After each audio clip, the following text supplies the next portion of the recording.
तने बात के सब्र बाकी ई दुनिया के रीत बा।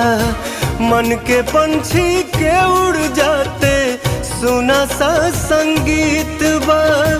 मन के पंछी के उड़ जाते सुना सा संगीत बा।